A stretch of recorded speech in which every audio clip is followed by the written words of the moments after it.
నమస్తే, welcome to citizen news. Tirumala లడ్డూలో గొడ్డు మాంసం, చేప నూనె ఉందని టీడీపీ నేతలు ఆరోపిస్తున్నారు. ఆంధ్రప్రదేశ్లోని తిరుమల లడ్డూలో గొడ్డు మాంసం, చేప నూనె కూడా వాడినట్లు టీడీపీ ఆరోపించింది. ఆ పార్టీ నేత ఆనం వెంకటరమణారెడ్డి మాట్లాడిన వీడియోను షేర్ చేసింది. గుజరాత్లోని నేషనల్ డైరీ బోర్డు శాంపిళ్లను పరిశీలిస్తే ఇది నిజమేనని తేలింది. గత ప్రభుత్వం నెయ్యి నాణ్యతను గాలి కొదిలేసింది. నాణ్యమైన నెయ్యికి 1000కి పైగా ఖర్చవుతుంటే 320కే తీసుకున్నారు. ఆ ధరకు ఎవరైనా కల్తీ లేకుండా నెయ్యి ఇస్తారని ఆయన ప్రశ్నించారు. ఆఫ్ గుజరాత్ లో ఉండే national dairy development board one of the number 1 laboratories ఈ ప్రపంచంలోనే, భారతదేశంలో కాదు, ఈ ప్రపంచంలోనే నంబర్ 1 ల్యాబ్. ఏమయ్యా, ఇదిగో test report, water and food analysis laboratory TTD వాళ్ళు చేసింది. ఇదిగో రిపోర్ట్. ఒక్కటొక్కటి చూపిస్తాను, మీకు అవసరమైందో చెప్తాను. 2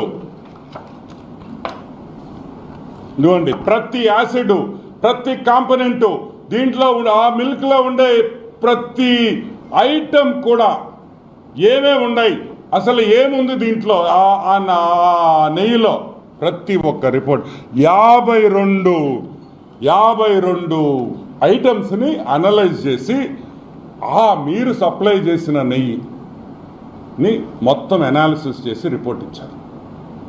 national dairy development board final report annexure 1 ఇది చూడండి. దీన్ని ఫోకస్ చేయండి చెప్తా.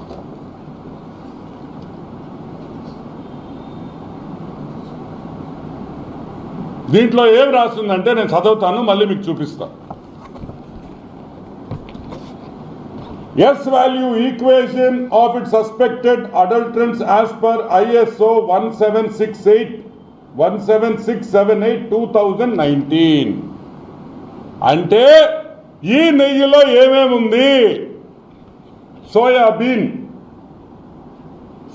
అంటే తెలుసు కదా, సన్ఫ్లవర్ సీడ్లు, మైదా, కోకోనట్, చేప నూనె, ఫిష్ ఆయిల్, చేప నూనె కూడా వెంకటేశ్వర స్వామికి ఇచ్చిన నెయ్యిలో చేప నూనె కూడా కలిపారు. సరే, 2-3 పామ్ ఆయిల్, కోకోనట్, పాము, fat. Number 3 palm oil and beef టాలో. Palm oil and beef, గొడ్డు మాంసంలో వచ్చే పదార్థాలని కలిపారు.